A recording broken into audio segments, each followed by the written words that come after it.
अभिनंदन, आभार और बहुत बहुत स्वागत है दोस्तों ज्योतिष विज्ञान के इस ऐतिहासिक चैनल पर। और मैं हूं आप सबका एस्ट्रो दोस्त रूपेन आर शाह। अभी कुछ दिनों पहले ही WHO के द्वारा एक आशंका व्यक्त की गई है या फिर एक एडवाइजरी जारी की गई है। ब्रिटेन की कोई एनालिस्ट हैं जिनको ये लगता है कि डिसीज एक्स करके कोई एक महामारी आएगी।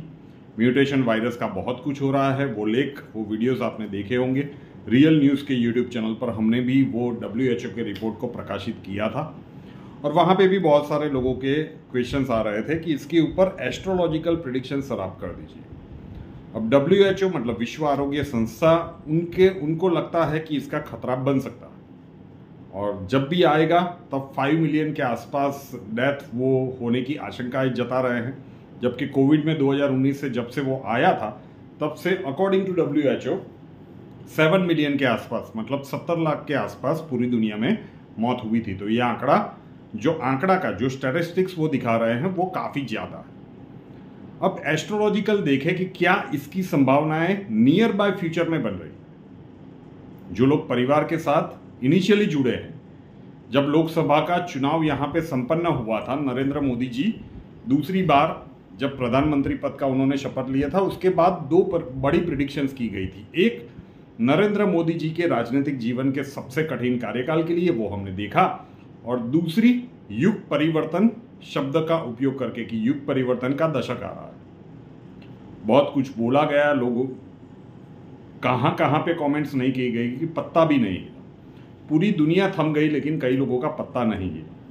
अब यहाँ पे एकदम आसानी से समझाने की कोशिश करता हूँ और इसके लिए हम दो पैरामीटर्स मान के चलते हैं कि दो बड़ी घटनाएं जब विश्व में घटित हुई है तब उस समय पे वो कौन सी प्लैनेटरी पोजीशंस थी जब इतनी बड़ी महामारी इस विश्व में आई थी। सबसे पहले बात करेंगे 1918 की, 1918 स्पेन का जो फ्लू था, लीथल था और बहुत सारे लोग उसमें मारे गए थे। अराउंड यही आंकड़ा था जो 50 मिलियन का बता रहे हैं, तो बहुत सारी जान हानि हुई थी। अब उस समय की फरवरी महीने की जो मतलब 1918 से 1920 तक उसका प्रभाव चला था, तो उस समय की कुंडली निकाले, स्पेन से उसका उद्भव हुआ था। वृषभ लग्न की कुंडली आती है और 8वां घर, अगर वृषभ लग्न की कुंडली है मतलब 2, 3, 4, 5, 6, 7, 8 और 9, 8वां घर धनु राशि आती है। 8वें घर में ग्रहण दोष बना हुआ है, मतलब चंद्रमा और राहु इकट्ठे हैं। धनु राशि का जो मेन प्लैनेट होता है वो होता है देवगुरु बृहस्पति।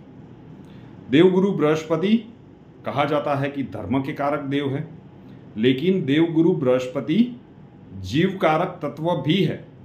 देवगुरु बृहस्पति को आपकी सोच की गहराई भी कहते हैं। देवगुरु बृहस्पति आपके विवेक को भी प्रदर्शित करता है। लेकिन जब हम महामारी के संदर्भ में देखें तो हमें यही देखना है कि देवगुरु बृहस्पति जब बैडली इंपैक्ट होते हैं तभी विश्व में इस प्रकार के घटनाक्रम बनते हैं। तो उस समय पे धनु राशि में राहु और चंद्र की युति थी 8वें घर में, 8th हाउस में। अब 8वां घर त्रिक भाव में बिल्कुल ठीक नहीं माना जाता और उस समय पे जब ये युति बनी थी, जो भी पूरी प्लैनेटरी कॉम्बिनेशन से, हम सिर्फ देवगुरु बृहस्पति की जो युति बन रही है उसके ऊपर कॉन्सेंट्रेट करते हैं।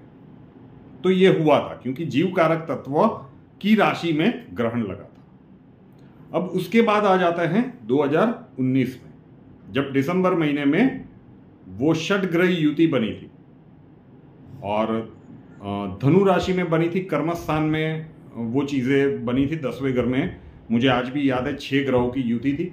उस दिन सूर्य ग्रहण था, उस टाइम पे भी धनु राशि थी और 6 ग्रह इकट्ठे थे। षटग्रही युति के साथ कंकणावती सूर्य ग्रहण था और उसके बाद जो इम्पैक्ट आई पूरे विश्व को थमा के चली गई। उस टाइम पे देवगुरु बृहस्पति भी वहीं थे, उसी युति में थे। तो जब भी देवगुरु बृहस्पति इस प्रकार की परिस्थितियों में सम्मिलित होते हैं, अब ग्रहण लगने के लिए या तो राहु का उसमें होना चाहिए, उस स्थान में धनु राशि में, या फिर केतु का धनु राशि में होना आवश्यक है। एट प्रेजेंट राहु चल रहे हैं मेष राशि में। दो चीजें सिंपल तरीके से समझाने की कोशिश की कि 1918 का स्पेन का वो फ्लू जिसमें सबसे ज्यादा अभी तक ह्यूमन कैजुअलिटीज रिकॉर्ड की गई है, उसमें भी धनु राशि थी। वृषभ लग्न की कुंडली में धनु राशि मतलब 8वें घर में चंद्र ग्रहण लगा था और स्ट्रॉन्ग पोजीशनिंग में डिग्री वाइज भी अगर हम देखें तो प्रभाव ज्यादा था।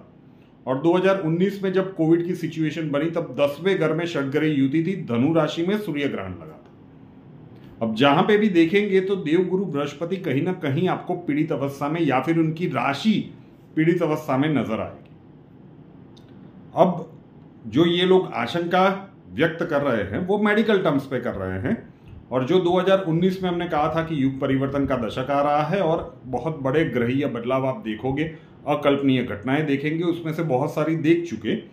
बात हम यहां पे कर रहे हैं कि क्या और कोई महामारी निकटतम भविष्य में आने वाली है, ये जो बता रहे हैं इस प्रकार की कोई।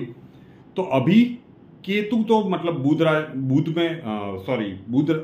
बुध की राशि कन्या में आएंगे, सॉरी बोलने में थोड़ी सी गड़बड़ी हो गई, और राहु जाएंगे मीन राशि में।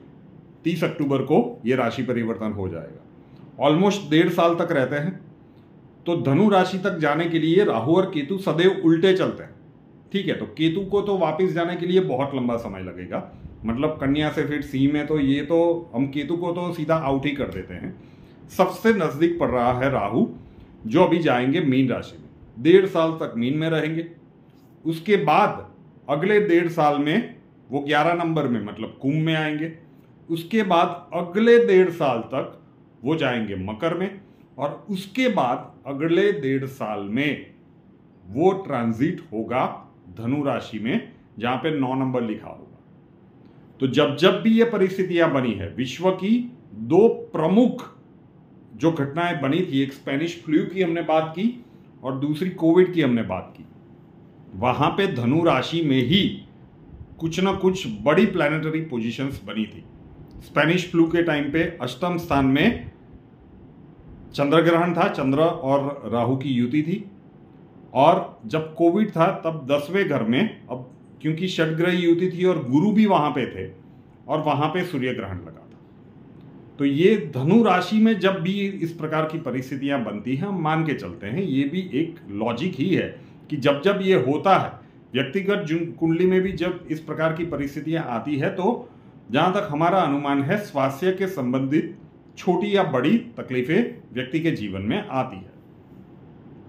तो इस प्रकार की गतिविधियां तब बनेंगी जब वो आएंगे। तो अभी 30 अक्टूबर 2023 को तो वो मीन में जाएंगे, वहां के 1.5 साल, उसके बाद कुंभ के 1.5 साल, उसके बाद मकर के 1.5 साल, और उसके बाद आएगा धनु राशि में जब वो आएंगे, मतलब 1.5, 3, उसके बाद अगेन 1.5 मतलब 4.5, और उसके बाद के वाले 3 और 3 6 साल। अब 2023 में है, हम 6 साल ऐड कर लेते हैं, वो 2028-29 का समय आएगा। अब जिन लोगों ने भी वो प्रिडिक्शन देखी थी, जब भी हमने वो युग परिवर्तन की पूरी सीरीज में 1-2 बार कहा है कि दूसरी महामारी आने वाली है, लेकिन वो युग परिवर्तन के अंत भाग में आएगी या फिर उसके बाद आएगी। जो भी पोजीशनिंग बनेगी, जब धनु राशि में राहु पहुंचेंगे तो सीधी सी बात है, कहीं ना कहीं तो सूर्य भी वहां पे आएंगे, सूर्य ग्रहण लगेगा, या फिर चंद्रमा फास्टेस्ट मूविंग है मतलब चंद्र ग्रहण लगेगा। उस प्रकार की जब परिस्थितियां निर्मित होगी, और ये वो समय भी होगा जब शनिदेव मीन राशि में गोचर कर रहे होंगे, मतलब 12वें घर में।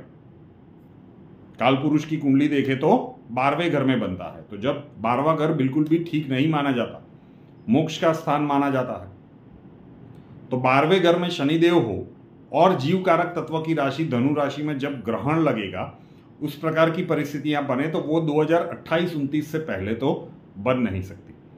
तो एस्ट्रोलॉजिकली हमें दिख रहा है, 2 रेफरेंसेस आपको दिए कि जब स्पेनिश फ्लू बना था, और जब उसमें बहुत सारी चीजें और भी देखी जाती है, लेकिन हर एक चीज को अगर हम एक्सप्लेन करने के लिए गए तो जो सामान्य दर्शक है वो फिर कंफ्यूज हो जाएंगे। जो मेन पॉइंट है वही हम डिस्कस करने की कोशिश कर रहे हैं कि जीव कारक तत्व जब इस प्रकार से बाधित होता है प्लैनेटरी पोजीशंस के कारण, वो राशि जब बाधित होती है तब इस प्रकार की विडंबनाएं विश्व के ऊपर आती है। तो वो केतु तो अब धनु में आने के लिए उनको बहुत लंबा समय बाकी है, तो सबसे पहले राहु ही आएंगे, और तब शनिदेव का ट्रांजिट क्या है वो भी देखना आवश्यक बनता है, वो वहां तक पहुंचेंगे।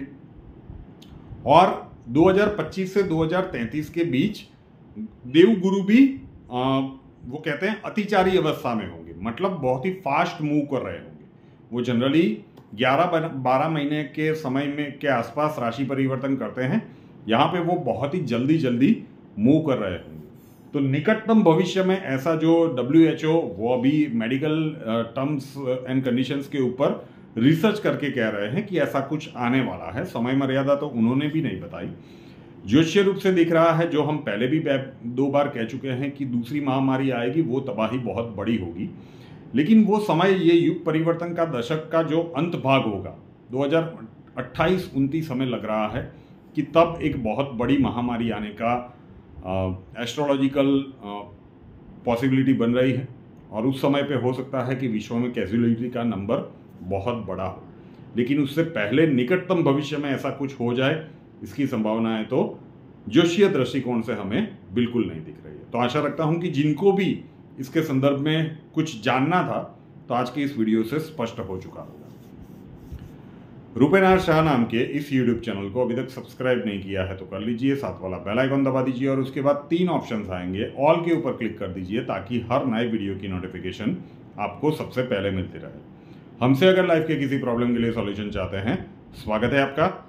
व्हाट्सएप नंबर थंबनेल में दिया हुआ है, कॉल मत कीजिएगा, कॉल्स हम नहीं ले पाएंगे। अपना नाम, बर्थ डिटेल्स और प्रॉब्लम्स डिटेल्स के साथ व्हाट्सएप नंबर 9714443110 9714443110 उसके ऊपर लिख दीजिए। अक्षय जी आपको वहां पे मिलेंगे, प्रोसीजर वहां पे समझा दिया जाएगा। नए वीडियो के साथ फिर मिलेंगे। जय हिंद।